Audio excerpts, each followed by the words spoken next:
Seigneur, nous te disons merci ce matin pour ta grâce. Merci pour chaque action, pour chaque détail, pour chaque attention que tu nous donnes. Ce matin, avec quelques minutes que nous allons passer, nous allons parler de ta restauration. Permets que chaque cœur soit touché et que ton esprit puisse nous honorer ce matin, nous sanctifier, nous purifier et nous amener plus loin avec toi. Au nom de Jésus, nous prions. Amen. Comme c'est un jour spécial, nous sommes un petit peu plus long, mais on va être raisonnable. Je vais vous parler très vite sur 10 lois, la restauration des lois spirituelles selon l'ordre de Melchisedec. La restauration, je dirais des 10 lois spirituelles selon l'ordre de Melchisedec. La restauration des 10 lois spirituelles selon l'ordre de Melchisedec. Alors, pour commencer, mon nom c'est Nelson Noël. Aujourd'hui, ça va être mon dernier message pendant cette période. Mais Dieu veut parler à vos cœurs sur quelque chose de très important qui pourra vraiment être un impact pour votre vie quand vous allez capter ces 10 lois spirituelles. Et dans le plan de Dieu, il y a des lois spirituelles et des lois physiques, des lois qui gouvernent la nature. Et ces lois ont une influence aussi sur l'homme. Dans Job, il dit, qui connaît les lois spirituelles afin de les appliquer sur la terre? Eh bien, nous sommes ces hommes et ces femmes qui doivent aller dans le cœur de Dieu afin de découvrir les lois de Dieu afin de les appliquer sur la terre. Et ça, c'est la mission de l'Église, de se transformer en un cours juridique, en une école de loi, une école de la grande magistrature, afin d'étudier les lois de Dieu, afin de communiquer ces lois au monde. Et les lois est au service de toutes choses. Cette maison, elle est construite à travers des lois. La lumière est créée à travers des lois. Toutes vos vies est argumentée par des lois, défendue par des lois, est impactée par des lois. Une loi, c'est une solution pour un problème. C'est-à-dire tout problème qui se présente devant vous, ou tout objet, ou tout objectif qui doit être interprété, il faut une loi pour interpréter ou encore pour amener cette solution. Et pendant que je m'introduis, on va aller dans Hébreux chapitre 6, verset 19 et verset 20, afin que vous puissiez voir un encre, quelque chose de profondeur, d'original, dans la pensée de Dieu, dans le cœur de Dieu, qui est très important pour l'Église. Parlant de restauration, restaurer veut dire rendre l'état initial à quelque chose qui a été brisé, dégradé, cassé, ou anéanti ou détruit. Dans le jardin d'Éden, lorsque Satan a séduit Ève et Ève a influencé Adam, le monde a basculé dans le brisement, dans la destruction, dans l'autodestruction, l'autodérision. L'homme a perdu son identité. On était dans un ordre parfait. À l'époque, Dieu nous a créés à son image et à sa ressemblance, et après ce péché, on est troublé de cette identité. Maintenant, Dieu, malgré tout cela, dans sa miséricorde, il a quand même manifesté un plan de restauration sur le long terme. Il a commencé à se révéler à des hommes comme Abel qui a offert un sacrifice devant Dieu, pendant que Caïn aussi s'est emporté par la jalousie contre Abel et tué son frère. Tout cela traduit la nature de l'homme qui est jaloux, égoïste, conquérant, compétiteur. En fait, on a été bombardé par des convoitises que nous appelons les convoitises de la chair, convoitises des yeux et l'orgueil de la vie. Mais malgré tout, Dieu commence à avancer pour chercher le cœur de l'homme. Il a suscité un autre homme qui s'appelle Seth. Et après, Enoch. Et puis après, nous avons cette grande figure qui est Noé, avant la période du déluge, c'est-à-dire presque 4000 ans en arrière. Et avec Noé, Dieu va commencer une autre civilisation, parce que 8 personnes vont être sauvées après cette grande destruction du déluge. Et Dieu a juré, je ne vais plus détruire la terre par l'eau, mais je ferai une alliance qui s'appelle l'arc-en-ciel, afin de me souvenir mon amour pour l'humanité. Répétons ensemble, un Dieu d'amour et un Dieu de miséricorde.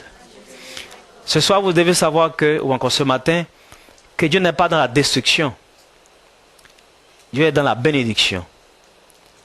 Mais quand il parle de destruction, il nous montre que si on fait un mauvais chemin, voilà ce qui va nous arriver. Et nous faisons la même chose à nos enfants. Mon fils, ne touche pas ça. Si tu touches ça, ça va t'arriver. Les maîtresses de classe comme notre sœur, fille spirituelle, Flore, fait la même chose dans ses classes. Elle corrige les enfants. Non, fais pas ci, fais pas ça. Elle enseigne les enfants. Et aujourd'hui, l'Église, c'est la même chose. Nous, Dieu nous révèle comme des serviteurs de Dieu qui s'est soumis aussi comme un enfant. Ces lois, ces principes se sont révélés à nous et nous devenons aussi des maîtres d'école qui suivent un programme de la direction qui est la direction du Saint-Esprit, c'est-à-dire sous l'autorité du Dieu le Père par Jésus-Christ. C'est-à-dire que c'est les mêmes choses qu'on fait. Et ces éducations que vous donnez aux enfants, c'est les lois que vous les expliquez, les lois de la vie. Ok? Les lois qui vont les aider. Hein? L'éducation, qu'il soit primaire ou secondaire ou universitaire, ce sont des lois que vous êtes en train d'inculquer à ces enfants des principes pour leur avenir. Et c'est ainsi que le temps viendra où la colère encore a pris place dans le nouveau monde de Noé, quand Noé a maudit son petit-fils dans Genèse chapitre 9, du verset 24 au verset 27.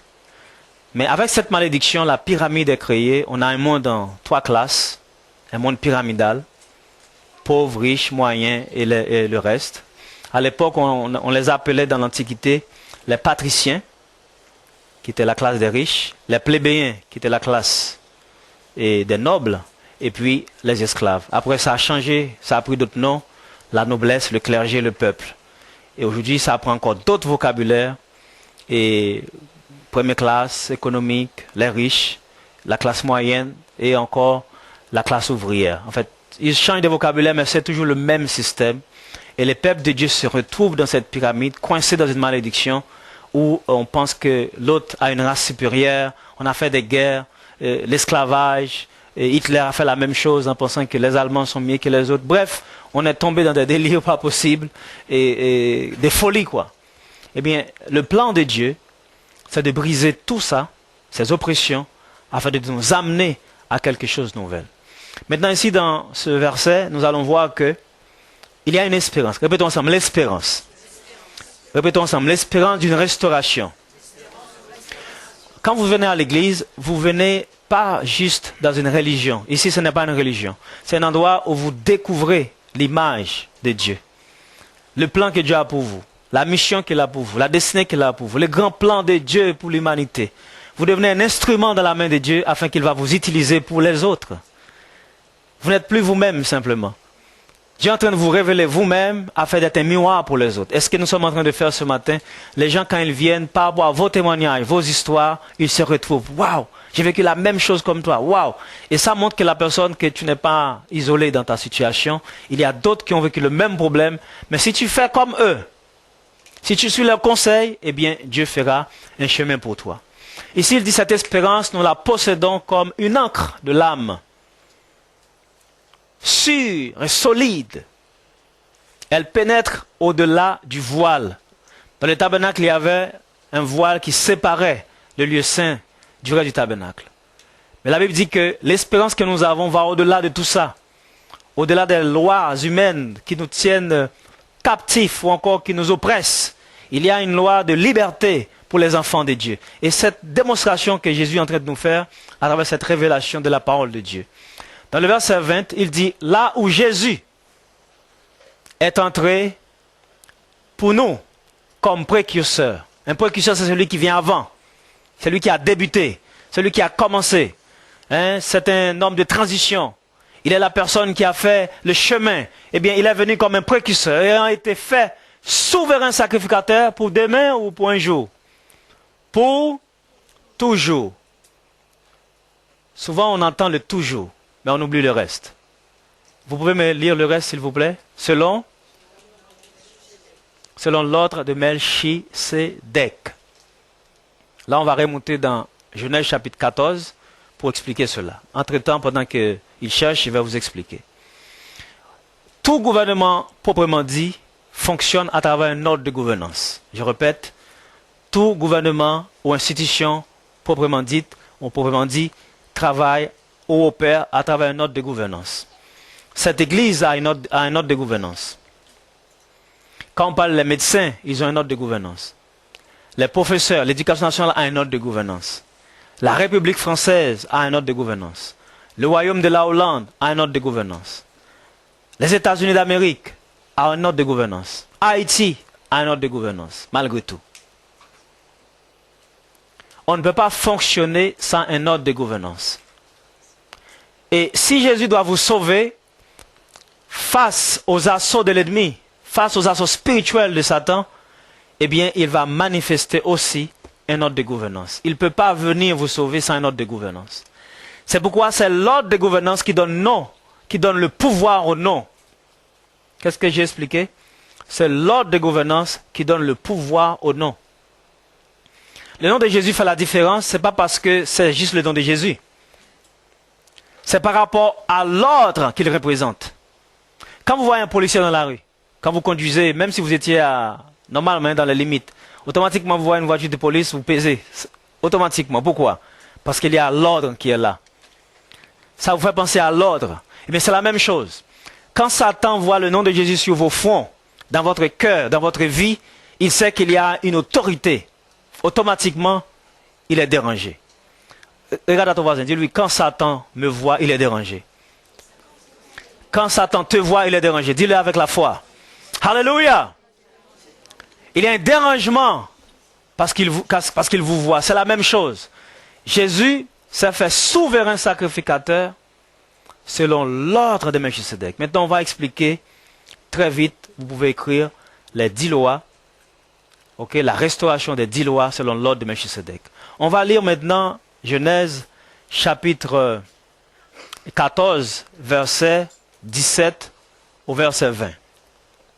Vous pouvez déjà écrire la première loi, la loi de l'honneur. La loi de l'honneur. Vous mettez Genèse, pas vrai? Très bien. Il dit, après qu'Abraham fut revenu vainqueur des Kedorlaomer et des rois qui étaient avec lui, le roi de Sodome sortit à sa rencontre dans la vallée de Chavé, qui est la vallée du roi. Ici, Abraham va intervenir après une guerre sanglante entre Abraham et d'autres rois qui étaient dans une région. C'était la première guerre mondiale. Ici, nous sommes dans Genèse, chapitre 14, verset 17 au verset 20. Quand vous lisez tout le chapitre 14, vous allez voir comment a été le conflit avec les noms des rois, tout ça. C'était la première guerre mondiale que le monde a vécue après la mort de Noé, ou encore après les déluges de Noé.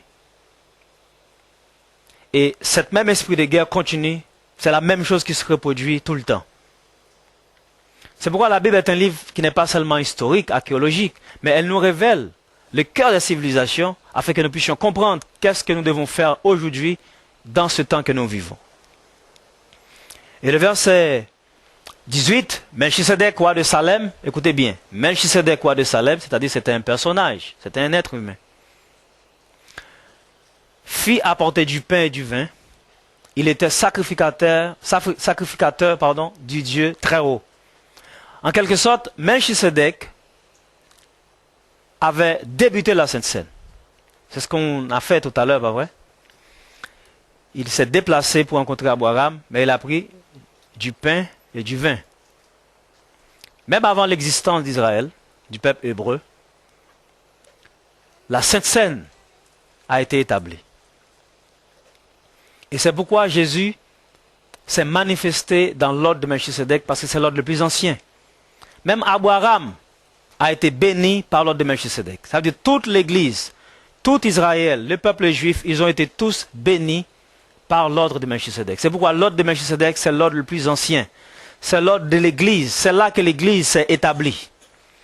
Quand le monde était totalement dédié à Babylone, en Mésopotamie, dans Genèse chapitre 11, eh bien, Dieu avait un ordre établi à Jérusalem qui s'appelle l'ordre de Melchisedec. C'est-à-dire, même avant que les Hébreux arrivent à Jérusalem, il y avait cet ordre qui existait à travers les Cananéens, avant la chute des Canaan, 500 ans après. Et ça, il faut vraiment le comprendre pour que nous sortons de cette noirceur spirituelle. Parce qu'il y a un combat spirituel. Pour qu'on le gagne, on doit comprendre l'importance de l'ordre de Melchisedec. Jésus ne se fait pas souverain sacrificateur dans un autre ordre. Il est devenu souverain sacrificateur selon l'ordre de Melchisedec. C'est l'ordre le plus ancien. Pourquoi? Dans cet ordre, il y a deux choses importantes. La royauté et le sacerdoce. L'Église et l'État sont totalement sous l'autorité de Dieu. Il y a une démocratie dans l'ordre de Melchisedec, mais pas la démocratie comme le monde le présente. C'est une démocratie où j'ai ma volonté, mais je soumets cette volonté à la volonté de Dieu. Est-ce que nous sommes là? Parce que Dieu respecte ma liberté, mais pas une liberté de faire n'importe quoi. Une liberté qui est adaptée aux lois de Dieu, parce qu'il m'a donné cette liberté de conscience, de croire ou de ne pas croire. Il m'a donné aussi la liberté aussi de le servir ou pas. Mais comme je suis son enfant, un vrai enfant qui respecte son père, eh bien, il va toujours se soumettre aux lois de la famille. Est-ce que c'est vrai? Eh bien, c'est la même chose. On a cette liberté avec le père, mais il veut quand même qu'on observe ses lois. C'est comme ça que nous devons voir la perspective. Maintenant, je lis le verset 18, alors verset 19. Il bénit Abraham et dit, qui bénit qui là? Qui bénit qui? Qui bénit qui? Melchisedec bénit Abraham. C'est noir sur blanc. Ça veut dire Melchisedec est dans une position d'autorité spirituelle sur la vie d'Abraham. Il était non seulement roi, juridictionnellement roi, mais il était aussi souverain, il était aussi sacrificateur. Il était sacrificateur. Jésus va devenir le souverain afin que nous soyons des sacrificateurs et des rois. Lui, il va devenir roi des rois. Vous voyez la dimension? Là, l'histoire d'Israël va commencer avec Abraham à travers l'ordre de Melchisedec. Si nous parlons du fondateur de la première église, il n'est pas autre que Melchisedec. Quand nous parlons après cette période trouble de Noé et de Babel. Maintenant, regardons les 10 lois. La première loi, c'est la loi de l'honneur. Nous allons expliquer cela. Après une guerre sanglante, Melchisedec a voulu honorer Abraham. Il est venu avec du pain et du vin pour manifester son honneur. Et dans cette action, cela va révéler la divinité de Christ. Comme lorsque Joseph a été en prison, vendu en Égypte pour être sauveur d'Israël. C'est une figure de Jésus aussi qui a été vendu par Judas, mais qui va être à la croix pour sauver l'humanité. Eh bien, Melchisedec en tant qu'humain est aussi un prototype de Dieu et de Christ. Parce que Dieu va manifester sa grandeur à travers Jésus en donnant sa vie pour l'humanité et de manifester notre plus grand. Mais ici, il y a quelque chose d'extraordinaire, c'est la loi de l'honneur. Répétons ensemble, l'honneur.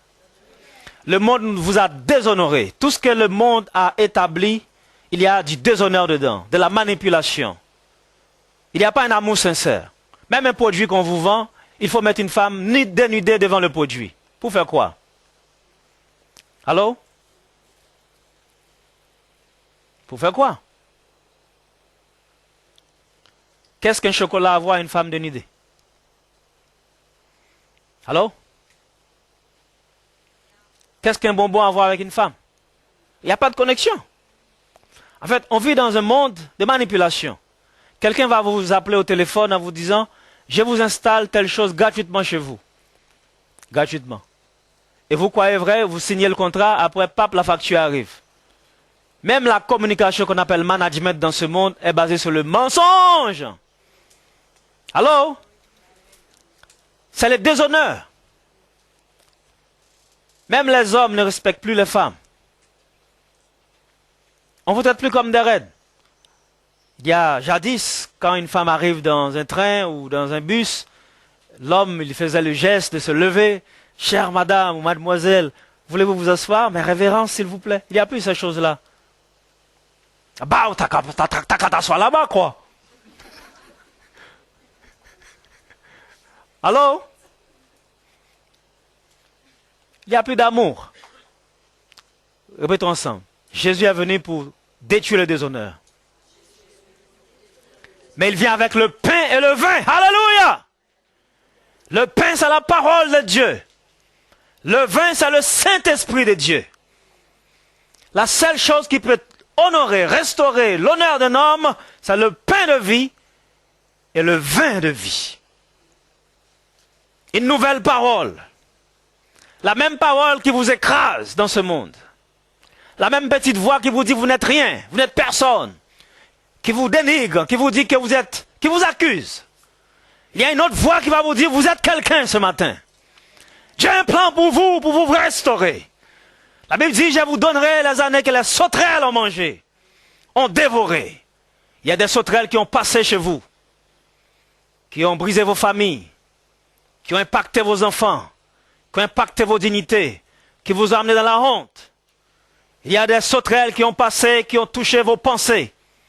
Parfois vous dites, mais je sens une forme de dépression dans ma vie. Avant je pouvais faire ci, faire ça. Maintenant je ne crois en plus rien. Qu'est-ce qui arrive? Quand j'étais plus jeune, j'étais dynamique. Maintenant, même si on me voit, je souris, mais je sens un vide à l'intérieur de moi. Parce que les sauterelles t'ont déshonoré. Ces sauterelles, ce sont des esprits malins dans la vie des hommes, manipulateurs. C'est pas leur faute, ils ne sont pas sauvés. Ils n'ont pas encore rencontré le pain de Melchisedec, le vin de Melchisedec. Mais il y a une trompette qui a été sonnée pour vous. La parole de l'évangile, de Christ. Quand Jésus a frappé vos cœurs, il y a un feu qui commence à vous murmurer dans le cœur. Et ce feu, c'est le feu du Saint-Esprit. Il est en train de vous dire, il y a un espoir pour vous. Vous commencez à voir vos états, vos péchés. Vous tombez sur vos genoux en pleurant, Seigneur, aide-moi, j'ai besoin de l'aide. Et il vient à ton secours.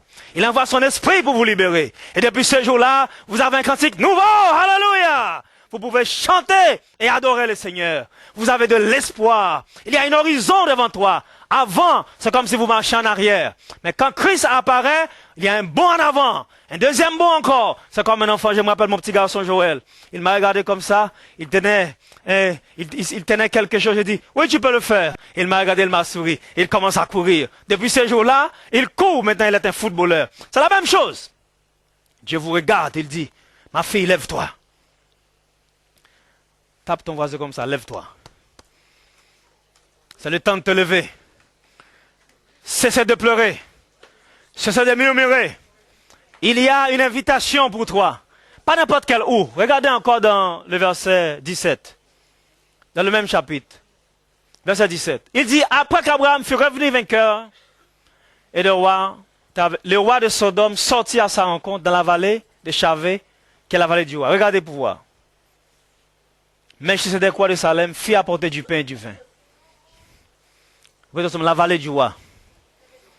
Je vais très vite. Dieu vous appelle dans une vallée, pas n'importe quelle vallée. Il ne vous a pas amené dans la vallée de la mort, dans l'ombre de la mort, non. Il vous a donné un rendez-vous à la vallée, là où il y a la royauté. C'est pourquoi l'ordre de Melchisedec est un appel qui vous prend d'une position. Il va vous délocaliser pour vous relocaliser dans son plan. Là où il y a un sacrificateur, il y a aussi la royauté pour prendre soin de vous. Répétons ensemble, je ne suis plus la même personne du passé. Il y a un changement. Et répétons, il y a un changement. Il y a un changement de mentalité, un changement de vision. Alléluia! Il y a une guerre qui a été déclarée. Mais Abraham s'est trouvé vainqueur. Il a été qualifié pour entrer dans l'ordre de Melchisedec. Il y a une guerre que vous devez faire, d'abord, pour accéder à l'ordre de Melchisedec. La guerre contre la chair. La guerre contre ces pensées qui vous disent, je suis français, je suis comme ça, je dois rester comme ça. Et puis vous mourrez à petit feu.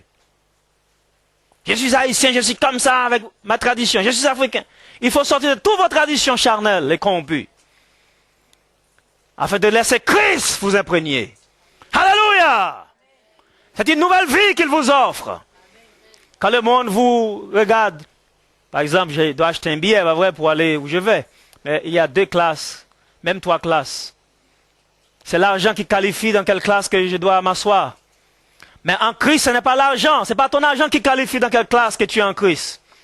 Parce que lui, il t'a déjà adopté. Il t'a déjà aimé. Il t'a déjà créé. Tu es le fils du roi. Gratuitement, seulement quoi? Et tu es déjà dans la royauté. Alléluia! C'est un changement d'identité. Dans le monde, tu as de la valeur par rapport à ton travail, ton métier. Par exemple, si un ami te demande, tu fais quoi dans la vie? Ta réponse va déterminer quel sourire qu'il va donner après. Mais Dominique, en Christ, on n'a même pas plus besoin de ça. Tu es notre frère. Alléluia! Que je sois président ou pas, quand je suis dans l'église, je suis comme tout le monde. Il n'y a pas de différence. Il n'y a pas de hiérarchie. Nous sommes tous des frères. Oui, il y a une hiérarchie ministérielle qui est là pour vous paître. Mais l'amour de Dieu n'a pas de hiérarchie. Alléluia! On n'est pas homme, femme quand on est dans cette assemblée. On est tous nés nouveaux par le sang de Christ. Alléluia! Est-ce que nous sommes là ce matin? Il faut vivre cela. Il restaure l'honneur. Ce matin, je vous ai honoré, ça fait bien, non? Mais c'est comme ça Dieu vous voit. Il ne voit pas juste la femme qui est dans la cuisine tout le temps, faire manger, puis le garçon, le monsieur, il passe ses pieds, il regarde les journaux. On n'est plus dans ça. Allô? Allô? On est dans l'autre, dans le aider l'autre, on est dans aimer l'autre. On est dans le respect de l'autre. On n'est plus dans l'écrasement. On doit arriver dans une dimension, dans le couple, il n'y a même pas de hiérarchie, tellement on s'aime. Il n'y a pas de pouvoir dans le couple. S'il y a le pouvoir, c'est qu'on ne s'aime pas. On est sous la loi. Allô? Aimez ton homme, et puis période. Aimez ta femme, période. Je sois président ou pas, dans le couple, on est un couple. Le président ne rentre pas à la maison. Allô? Allô? Ce n'est pas le pasteur qui rentre à la maison. Le bishop ne rentre pas à la maison. L'apôtre ne rentre pas à la maison. C'est un mari qui rentre à la maison. C'est une épouse qui rentre à la maison. Il faut vivre ça. Il ne faut pas juste le prêcher. Allô? C'est-à-dire, on est un royaume, quoi. Les enfants sont des princes, des reines, des princesses, en devenir. Et puis, il faut s'aimer. Regarde ton voisin, dis, l'honneur, c'est s'aimer. L'honneur, c'est prendre la personne d'une position pour l'amener à une autre position.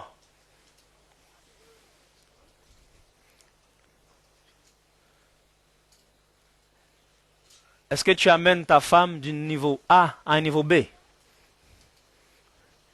C'est ça l'honorer. Mets ta main sur la langue. Dis au nom de Jésus, j'ai détruit toute limitation de ma langue. Parce que Dieu donne la langue, ce n'est pas pour manger patates, maïs, pois. C'est pour révéler sa parole, sa grandeur.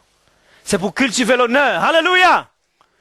La Bible nous appelle pour élever les uns les autres.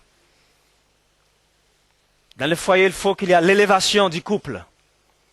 La femme qui honore son homme et l'homme qui honore sa femme. Pas de limite. Il faut sortir de la peur. Les hommes, parfois, ils ont peur de perdre le pouvoir. Tu n'es pas dans le pouvoir dans la maison. Tu es dans l'amour. On a peur de quoi? On a peur d'aimer parce qu'aimer aimer veut dire être vulnérable. Tu ne peux pas aimer, c'est être vulnérable. Si Pasteur Gilles n'était pas dans l'amour, il ne pouvait pas m'accepter pour prêcher 8 jours après dans son église. Vous aussi, vous n'allez pas m'accepter parce qu'on était dans l'amour, dans la confiance. Et on a vécu 4 mois extraordinaires. Eh bien, faites la même chose dans vos foyers. Allô? La femme ne veut pas trop se donner. Si je lui donne, je vais lui donner pouvoir sur moi. Qui t'a dit ça? Vous êtes des enfants. Quel que soit votre âge, à 70 ans encore, on peut aimer. On peut aimer follement, amoureusement. Qui dit à 70 ans, on ne peut pas faire des croisières? On ne peut pas acheter des fleurs à sa femme, à son mari. Qui dit à 70 ans, on ne peut pas faire des vacances? Qui dit à 70 ans, on ne peut pas écrire un poème et dire chérie, je t'aime, voilà dans la dimension que je t'aime. Tu es comme le soleil de ma vie. Est-ce que ça change quelque chose? Aimer demande la vulnérabilité. Aimer veut dire aussi être humble. Pour faire ces choses, il faut être humble. Allô? C'est pourquoi quand on demande à une femme sa main, on fait quoi? On met à genoux. Pourquoi on met à genoux? C'est l'humilité. Mais souvent on oublie ça. Allô? On devient debout après dans le foyer. Allô? On commence par mettre à genoux, mais après on est debout. Maintenant c'est la femme qui s'agenouille. Il faut changer les choses. Ne cherche pas le pouvoir dans le foyer. Et comme ça, vous allez être bénis. L'amour n'a pas de titre. quand il s'agit d'aimer ta femme, que tu es apôtre, prophète, on est tous au même niveau dans l'amour. S'aimer, c'est tout. C'est donner, c'est tout. Vous savez, l'Église n'enseigne pas sur la sexualité, ni sur l'argent. Ces deux sujets, ce sont les deux sujets les plus importants du monde. L'argent, on a besoin d'argent pour vivre, pour faire tout. La sexualité aussi, c'est par la sexualité qu'on vit, qu'on est né. On a honte de parler de ça. Allô? Mais quand tu es marié, tu as une responsabilité de satisfaire ta femme. La même chose, la femme a une responsabilité de satisfaire son mari. J'ai pas entendu trop d'amen avec ce message. Dieu va nous bénir, il va nous prospérer. Alléluia! J'aurai beaucoup d'amen avec la prospérité. Aimer, c'est un enfant. Quel cadeau que Dieu t'a donné? Regarde-la. Dis-la comment elle est belle. Comment tu tiens à elle. Comment elle t'aide. Comment elle est importante. Dis-lui comment il est important pour toi.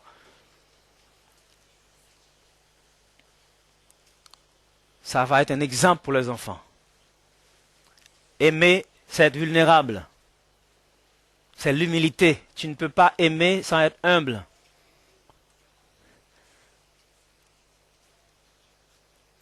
Il ne faut pas le faire seulement devant les gens.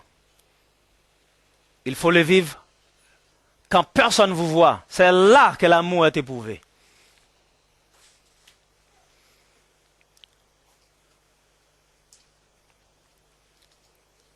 Au niveau de la famille, j'ai échoué plusieurs fois. Allô? Je parle avec expérience. Mais j'ai appris de mes erreurs. Et quand je vois des couples, j'ai envie de donner le meilleur. Parce que je sais c'est quelle douleur que ça a un divorce. Un divorce, c'est quelque chose de terrible. Et parfois, il y a des divorces qui sont dans la maison. Vous êtes déjà divorcé même dans la maison. Vous dites, ah, je suis chrétien, vous vous arrangez, séparés. Une séparation d'amiable. Moi, je suis là pour vous donner un petit coup de pied. Rassemblez-vous un peu. Alléluia. Vous pouvez reconstruire votre foyer. Il faut vous ouvrir. Oh, mon mari ne me pas satisfait. Ma femme, elle est là. C'est la même personne que vous connaissez quand vous avez dit, waouh, j'ai brûlé de feu. Brûlez de feu encore. C'est possible.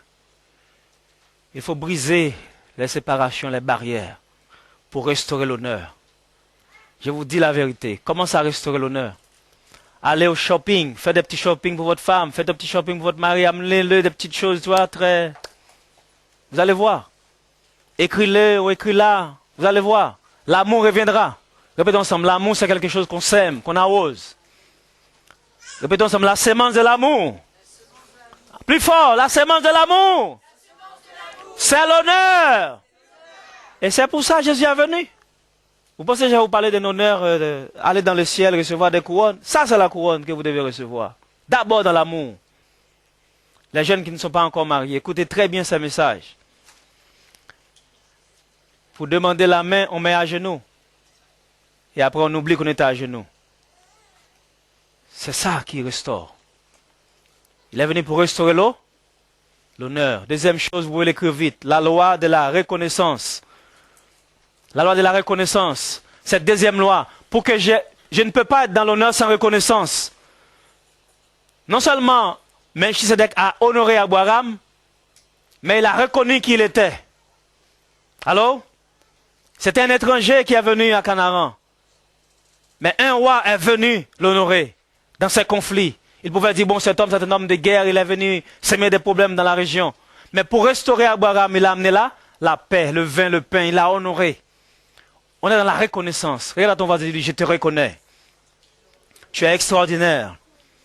Répétez, tu es extraordinaire. Troisième loi, la loi de l'hospitalité. Hébreux 13, verset 2, il dit, recevez-vous et exercez l'hospitalité les uns envers les autres. Hospitalité, ce n'est pas seulement recevoir la personne chez toi, dans ta maison, mais la façon dont tu l'accueilles. Quand tu viens à l'église d'Yvetot, il y a l'amour. Les gens, ils s'embrassent. C'est une église qui a plein d'amour. Allô? Plein d'amour. Vous avez beaucoup d'amour. Et ça, je mets le sceau sur cela. Allô? J'ai passé un petit peu sur ces détails afin de vous encourager de faire plus. Alléluia. Acclamez le Seigneur pour vos vies. Alléluia. Praise God. Vous êtes extraordinaires. Il dit, l'hospitalité, c'est la manière dont vous recevez l'autre.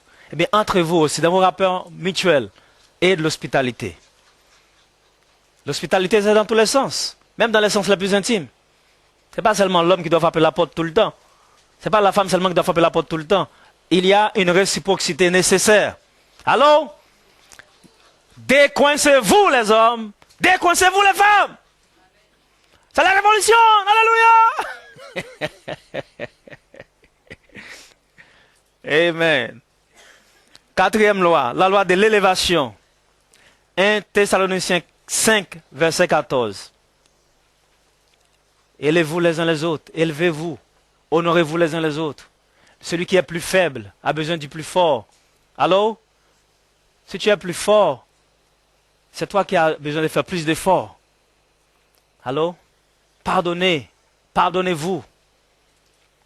Nous ne sommes pas des chiens qui sont en train de... Non, on va se manger. On s'aime. Et ça, si tu es dans cette condition-là, tu as besoin d'une délivrance, d'un brisement. Allô? Il faut enlever la colère. C'est fardeau qui... Lâche la colère. Lâche ce fardeau, deviens un enfant.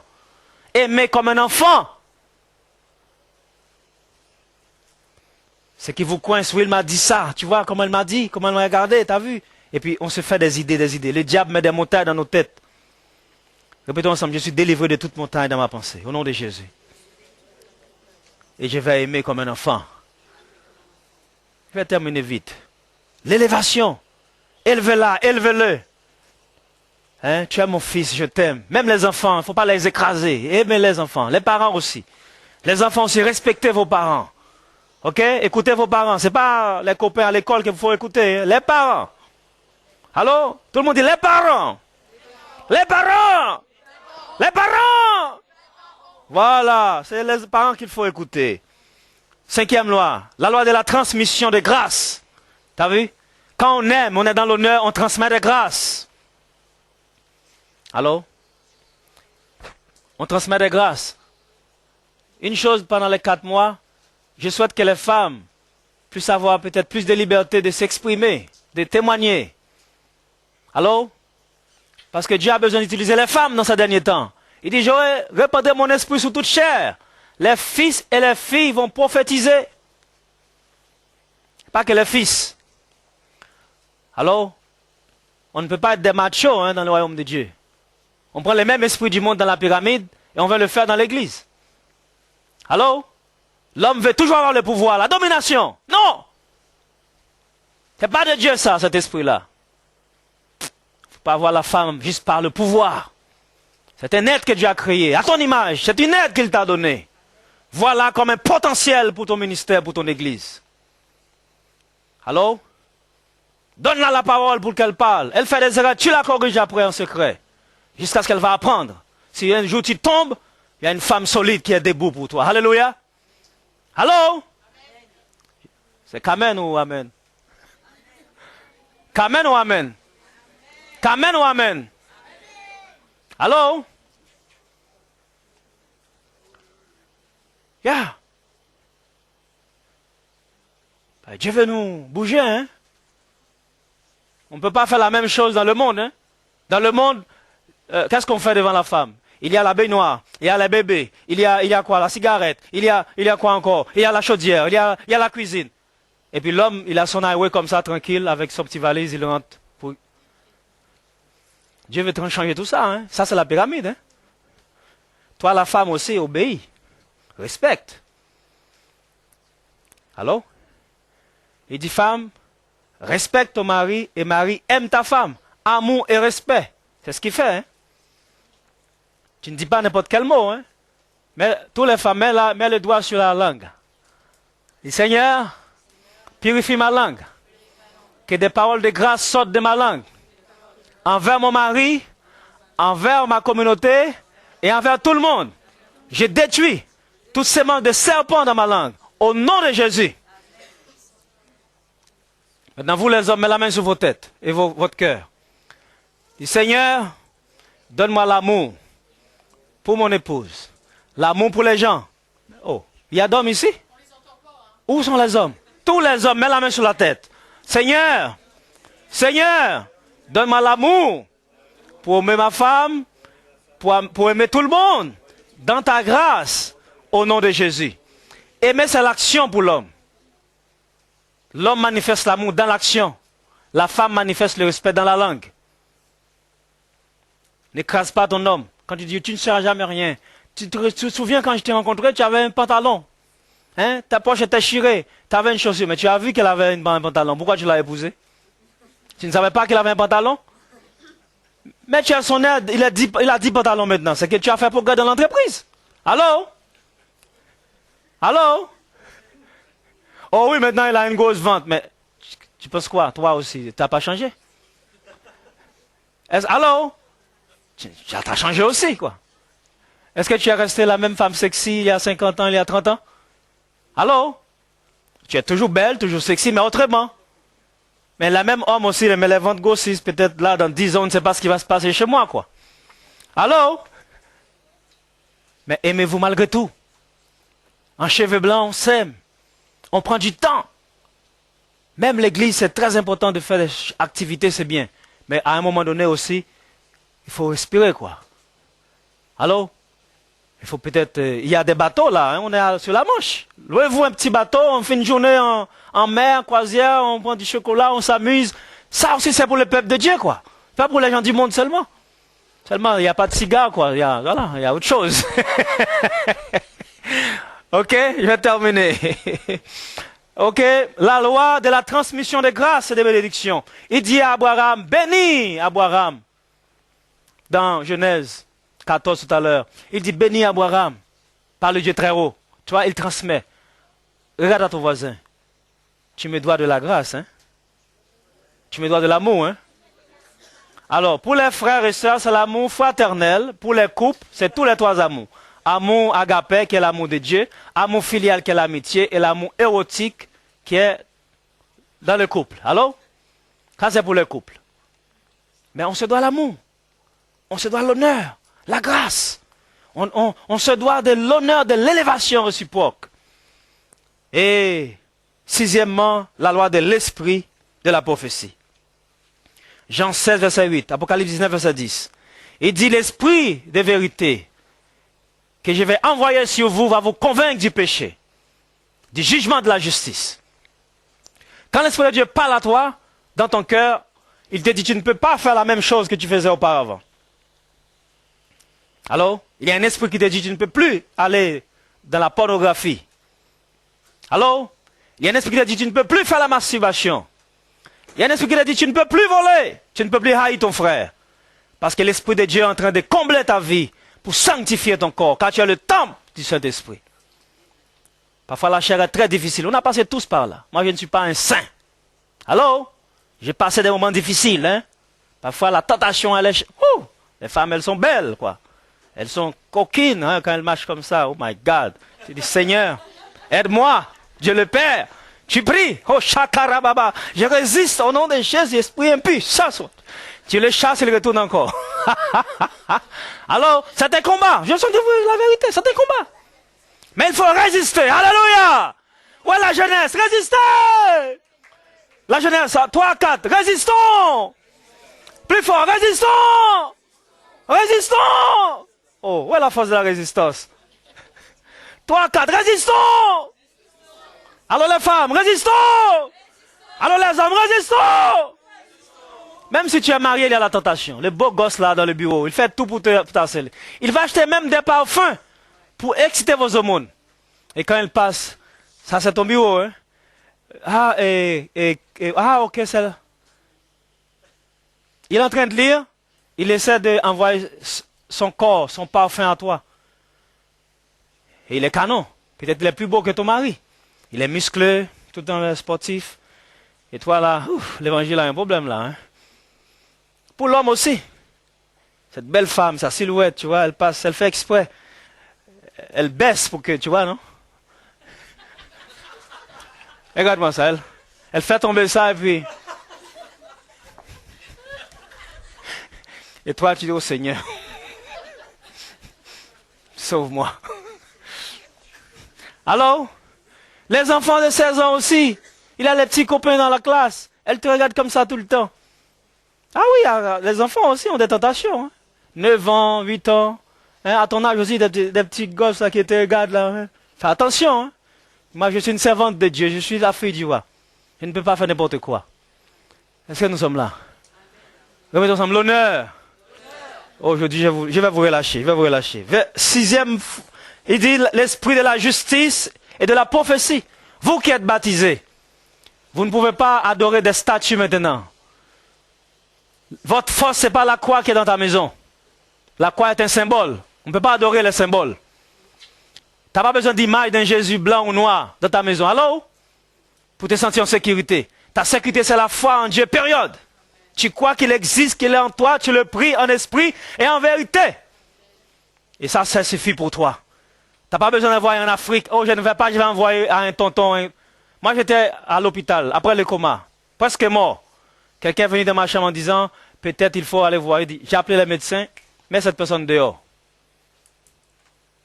On sert Dieu, période. Il n'y a pas de mélange en Dieu. C'est pourquoi Dieu n'est pas une religion. On donne notre adoration à lui, notre amour à lui, et puis c'est tout. Septième, la loi de la théocratie suprême. Pourquoi je dis l'esprit de prophétie? C'est parce que Melchisedec a prophétisé sur Abraham. Et si tu vas lire le reste des versets, chapitre 15, chapitre 16, chapitre 17, à partir de cette prière, la stérilité d'Abraham est stoppée. Si tu es stérile dans ta vie ce matin, je déclare que la stérilité est stoppée dans ta vie. Ça peut être financière, économique, émotionnelle. Quelle que soit la stérilité, liée dans le nom de Jésus. Répétez, je reçois au nom de Jésus. Eh bien, bravo, mon fils. Eh bien, Sarah aussi était stérile. Et puis, Dieu a changé ses matrices. Il y a un changement de matrice ce matin. L'homme a aussi une matrice spirituelle, comme la femme. C'est la matrice qui reçoit la sémence qui l'amène à la production. Eh bien aussi, ton esprit va être capté par l'Esprit de Dieu. Il y a une force qui va entrer en toi. Tu vas résister le péché. Tu vas résister l'animosité. Tu vas résister la chair. Et cette force, une énergie nouvelle, qui va te permettre de réaliser des grands rêves. La Bible dit, je répandrai mon esprit sur toute chair. Vos fils et vos filles prophétiseront et vos jeunes gens auront des visions. Il dit, même les esclaves vont recevoir l'Esprit de Dieu. Avant, tu étais faible. Tu restes comme ça, tu vois, tu te lèves avec de l'énergie nouvelle. Tu vas faire le cours. Il y a un esprit en toi. Tu n'es plus seul maintenant. Oh Dieu, ce matin, je me sens faible. Donne-moi la force. Après une douche, tu mets les vêtements. C'est une autre femme qui marche. C'est un autre homme qui marche. Alléluia. Tu n'es plus seul. Alléluia. Tu as un père. Tu n'es plus un enfant d'esclave. Tu n'es plus un enfant qui est dans le déshonneur. Mais tu as un enfant, une femme du roi. Un fils du roi. Voilà le changement de paradigme que Dieu vous attend aujourd'hui. Alléluia. Vous êtes dans l'esprit. Et puis la loi de la théocratie suprême, septième point. La loi de la théocratie suprême. Il a invoqué le Dieu très haut. Il dit, bénis Abraham. Béni soit Abraham par le Dieu très haut. Je dis béni Pasteur Gilles ce matin par le Dieu très haut. Béni Maman Mireille ce matin par le Dieu très haut. Béni l'Assemblée d'Yvetot ce matin par le Dieu très haut. Béni ceux qui sont en ligne ce matin par le Dieu très haut. Alléluia! Il a béni par le Dieu très haut. Nous sommes là pour bénir, pas pour maudire. Nous sommes là pour encourager, pas pour détruire. Nous sommes là pour élever.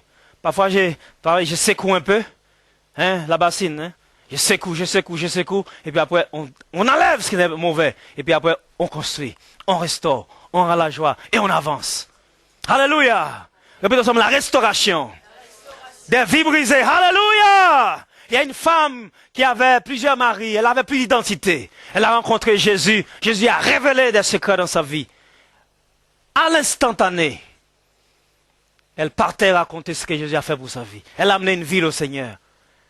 Cette femme que tout le monde voyait comme une prostituée, une femme qui ne valait rien du tout, En une seconde, son témoignage a changé. Je déclare quelqu'un ce matin, sa vie va changer. Son témoignage va changer. Son histoire va changer. Répète-toi, alléluia. Je sais que vous avez faim. Alléluia. Moi, j'ai fait 3 jours sans manger. Vous pouvez faire un petit peu, de quelques secondes, pas vrai? Il dit la théocratie suprême. Il a évoqué le nom du Dieu très haut. Hébreux 6, 7.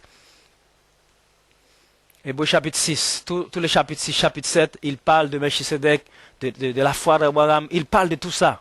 Vous pouvez noter, ça devait faire ça. 8e pour terminer presque. La loi du territoire.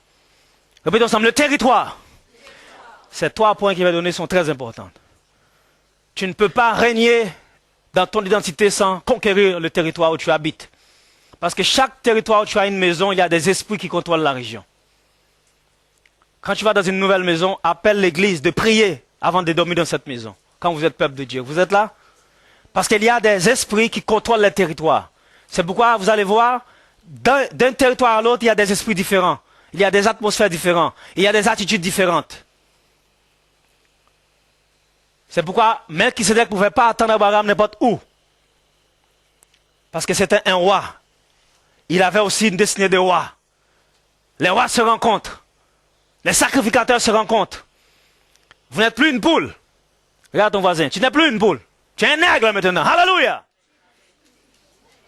Tu n'es plus une poule. Arrête de te comporter comme une mauviette. Comme une poule. Comme c'est eux. Pourtant, Dieu a une grande identité pour toi. Pourtant, une grande identité. Une grande révélation de moi-même. Une plus grande vision de moi-même. Dans le plan global de Dieu.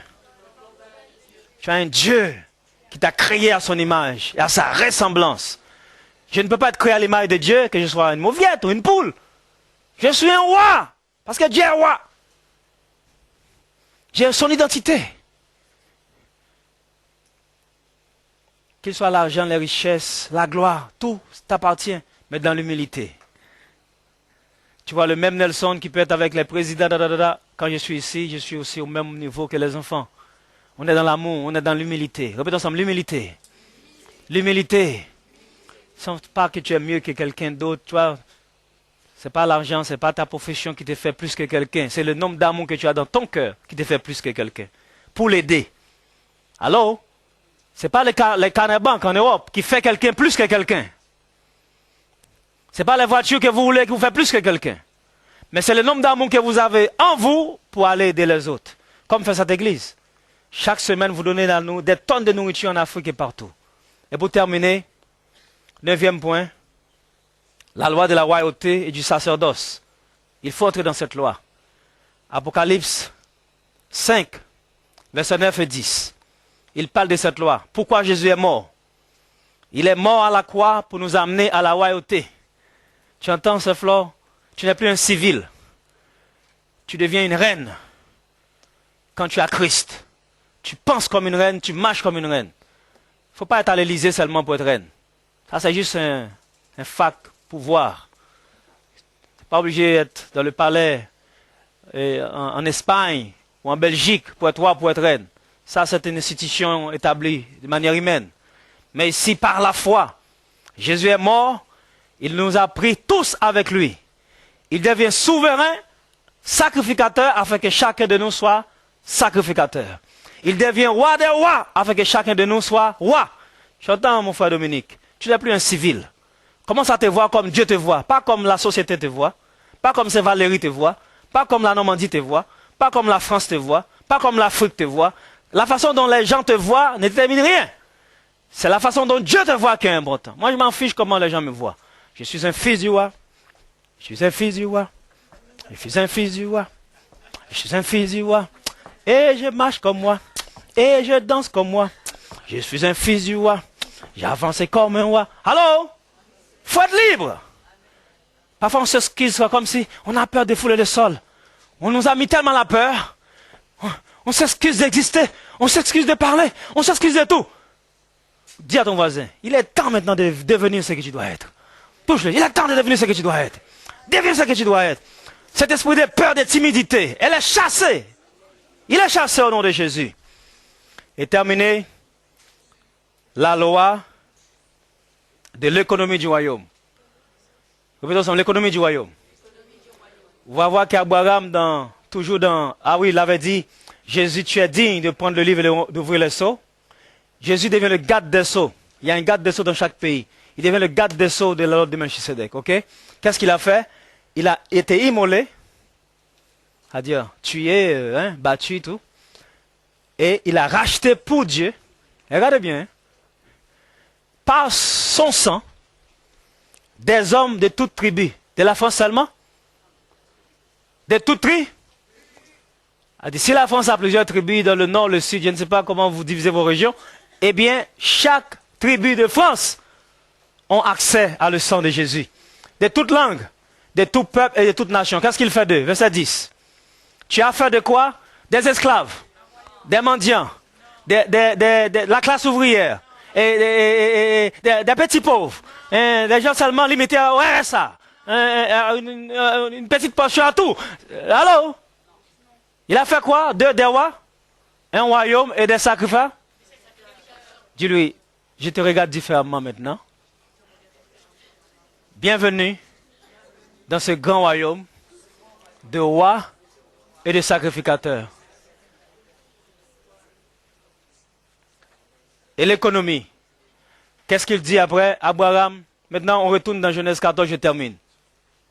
Abraham donne toute la dîme à Melchisedec. L'église a besoin d'argent. Quand vous êtes dans une assemblée, supportez la vision financièrement. Parce que cette vision, elle est pure. Elle aide les pauvres, elle aide les démunis. Alors, participez dans les charges. Nous sommes là pendant toute une matinée. Il faut payer l'électricité. Et tout ce qu'on puisse s'en servir ici, ça coûte. Ok? Participez et Dieu vous bénira. Alors, n'occupez pas les gens qui vous disent, oh, les pasteurs font des millions sur vous. On a le droit d'avoir un hélicoptère. Laisse-moi vous dire ça, car on a le droit d'avoir un avion privé. En tant qu'homme de Dieu, ok? On a le droit d'avoir des hélicoptères comme des hommes de Dieu. Dieu n'est pas un Dieu pauvre. Pourquoi Macron, il a combien de sécurité qui l'entoure? Personne ne dit rien, on trouve ça normal. Et moi, si je viens ici avec 3 voitures, où est le problème? Parce que lui, il travaille, non? La politique, il travaille. Moi, je n'ai pas travaillé là. Depuis ce matin, j'ai besoin de travailler. Je suis en train de travailler là. Lundi, Flora enseignait les enfants. C'est pas un travail. Elle a un salaire, pas vrai? Eh bien, où est le problème, le pasteur a un salaire? Oh, il va être riche sur le dos du peuple. Où est le problème? Vous mettez ensemble, vous achetez une belle voiture, vous dites, papa, ça c'est le cadeau qu'on te donne. Après 40 ans de ministère, on t'honore. Où est le problème? Répétons ensemble, rêvons grand. Honoré, élevé. C'est petit médiocre. Dès que quelqu'un commence à franchir la porte de la pauvreté, tout le monde est aigri. Il faut briser cet esprit-là. Alors, t'as pas vu, hein? Il a une autre voiture, hein? Les pasteurs là, ça arrive des fidèles, hein? On doit changer de voiture. Pourquoi les politiciens les changent, personne ne dit rien? Ils font quoi plus que nous? Et ils ont des heures de travail, hein? Mais les pasteurs, on les appelle la nuit, la journée, ils sont psychologues, ils sont tout. Ce matin, j'ai fait la sexologie, j'ai fait quoi? J'ai enseigné sur la botanique, j'ai enseigné sur les enfants, je deviens quoi? Case des enfants, j'ai enseigné aussi sur le mariage, je deviens aussi conseiller, coach, j'ai enseigné sur la vétérinaire, je deviens sacrificateur, j'ai enseigné sur la royauté, je deviens politicien, j'ai enseigné tout. Et puis on dit les pasteurs ne travaillent pas. Faites comme ça, on change de canal. Mettez-vous debout, on prie ensemble.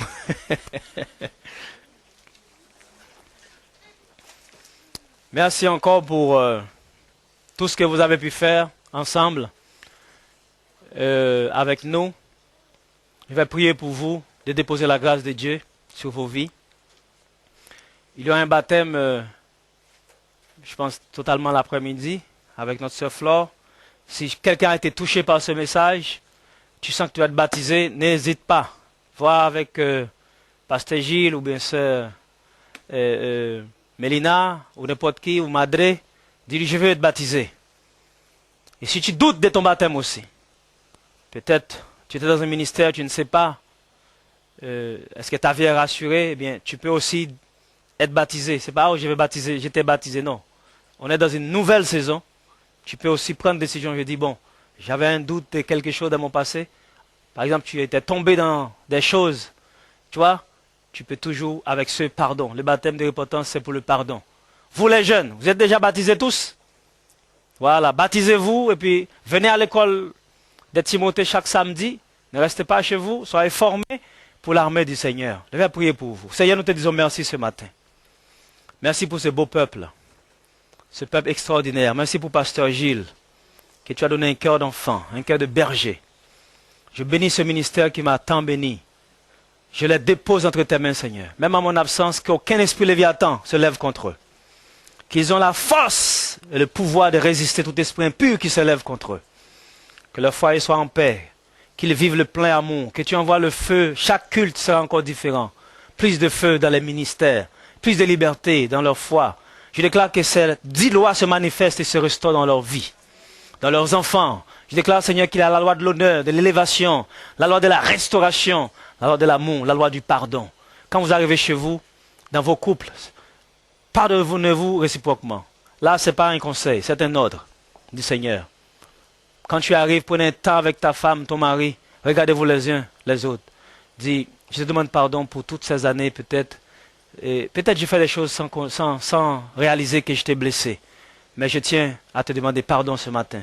Je tiens à te dire que je t'aime. Je tiens à te dire que je veux renouveler une nouvelle dimension d'amour avec toi. Je tiens à te dire que le vœu que j'avais fait à l'église, je veux aller dans ce vœu. Je veux me rappeler de toutes ces paroles que je t'avais dites, des paroles d'amour. Je t'avais promis que tu sois heureuse avec moi.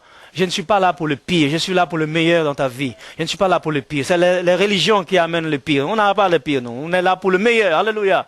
Même si c'est difficile, on avance vers le meilleur. Alléluia. Si tu parles avec ton cœur, tu dis, tu es ma poupée, tu es ma beauté. Alors, tu es tout pour moi, tu es mon soleil, tu es mon rayon. Parle les mots élèvent l'âme, les mots construisent, les mots bâtissent, les mots changent. Dis à tes enfants, moi aussi, en tant que parent, peut-être tu m'as froissé, j'ai mal réagi, mon fils, ma fille, pardon, tu demandes pardon. Tu vas voir les enfants qui vont commencer à pleurer. Ouvrez-vous. Ne dites pas, je suis comme ça, je reste comme ça, oh, moi, Dieu m'a fait comme ça, je ne peux pas m'exprimer. Tout le monde peut s'exprimer. Dis, yes, I can, yes, we can. Tu peux exprimer ton amour. S'il te plaît, fais-le homme. Tu ne peux pas savoir comment, pour une femme, exprimer son amour est important. Il ne faut pas prendre cela comme une chose acquise. L'amour se construit. C'est comme une fleuve. Regarde, on doit venir à la parole tout le temps. Pourquoi on est venu à la parole? Parce qu'on est nourri par la parole. La femme a besoin d'amour. L'homme aussi a besoin de respect. Dis, mon chéri, écoute, plusieurs fois, j'ai dérapé. Mon attitude n'était pas bonne à plusieurs reprises. Parfois, ce n'est pas ma faute, mais je veux que tu saches que je te respecte, que tu es important pour moi, tu comptes pour moi. Sans toi, je ne peux pas vivre. Dis-le maintenant. Va pas le dire quand le cercueil est dans l'église. Ça, c'est de l'hypocrisie. Dis-le maintenant. Si tu vas me donner un parfum, donne-le-moi maintenant. N'attends pas que je sois mort en Haïti. Non, maintenant, je veux le parfum, pas demain. Allô? Parfois, on donne le parfum quand les gens sont morts. Donne-le maintenant. Seigneur, je déclare que sur ces cœurs brisés, la restauration. Mets la main sur ton cœur maintenant. Mets la main sur ta pensée. Si Dieu guérit ta pensée, il guérit ton cœur aussi. Seigneur, guéris leurs pensées. Restaure-les. Donne-les une nouvelle force, une nouvelle vie, une nouvelle énergie pour aimer et pour déclarer leur amour. Qu'ils arrivent à trouver des mots pour exprimer ce qu'ils ressentent. Que toute douleur qui ont été brisées, les cœurs, qui ont fracturé ton cœur, qui t'ont tourmenté, qui ont mis des barrières, que tu n'arrives pas à sentir des émotions. Je déclare que l'amour, le feu de l'amour vient dans ton cœur. Pas ce feu de l'amour dans les movies, mais en toi le feu de l'amour. Pour ton mari, pour ta femme. Je déclare un nouveau feu pour les hommes. Je prie maintenant une résurrection physique dans ta vie, au nom de Jésus. Je dis une résurrection physique dans ta vie. Que Dieu te restaure physiquement au nom de Jésus. Que tu sois capable. Yes, tu es capable. Fais des efforts. Yes, tu es capable. Je déclare une restauration physique dans ton corps de femme, dans ton corps d'homme. Dans le nom de l'Esprit des morts, je te chasse dans cette assemblée. Je te chasse de leur vie au nom de Jésus. Je déclare une restauration. Même toi aussi, même si tu as 80 ans, tu peux trouver aussi un papy comme toi, qui a 80 ans comme toi, et puis vous faites l'amour. Il n'est pas trop tard d'aimer. Que Dieu vous bénisse. Amen.